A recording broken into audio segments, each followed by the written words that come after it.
இந்த week furniture fact ஃப்ரைடேல last week பார்த்த ஆஃபீஸ் சேரோட பார்ட் 2 தான் பார்க்க போறோம். பார்ட் 1 பார்க்காதவங்களுக்கு வீடியோட லிங்க் ஃபர்ஸ்ட் கமெண்ட்ல பின் பண்ணிருக்கேன். பார்ட் 1 பார்த்துட்டு வந்து கண்டினியூ பண்ணுங்க.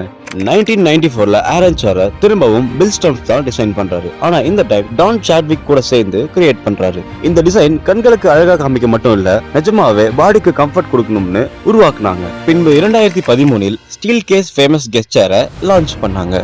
கெஸ்டர் சேர்ல flexible seat depth adjustment, 360 degree rotation, mesh back, lumbar சப்போர்ட்டுடன் ரொம்ப கம்ஃபர்ட்டா கிரியேட் பண்ணாங்க.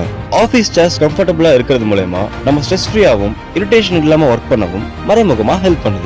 இன்னைக்கு இந்த office chairs computer chairs, economic chairs, big and tall office chairs, ஆர்ம்லெஸ் office chairs, kneeling chairs, folding office chairs, conference சேர்ஸ்னு பல வெரைட்டிஸ்ல பார்க்கலாம். இந்த modern பீரியட்லயும் office சேர்ஸோட grace குறையாம அப்படியே தான் இருக்கு. உங்கள எத்தனை பேர் கம்ஃபர்டபுளான ஆபீஸ் சேர்ஸ் யூஸ் பண்ணி ஒர்க் பண்றீங்கன்னு கமெண்ட் பண்ணுங்க. தீபாவளியை முன்னிட்டு மார்க் ட்ரெண்ட்ஸ்ல லக்ஸரி ஆபீஸ் சேர்ஸ்க்கு ஆஃபர்ஸ் போயிட்டு இருக்கு. இந்த ஆபீஸ் சேர்ஸோட ஆஃபர்ஸ் மற்றும் பிரைஸ் தெரிஞ்சுக்க ஆபீஸ் சேர்ஸ்க்கு கமெண்ட் பண்ணுங்க. மேலும் ஃபர்னிச்சர்ஸோட ஹிஸ்டரி தெரிஞ்சுக்க மார்க் ட்ரெண்ட்ஸ் பேஜை ஃபாலோ பண்ணி உங்க ஃபேவரட் ஃபர்னிச்சரை கமெண்ட்ல மென்ஷன் பண்ணுங்க.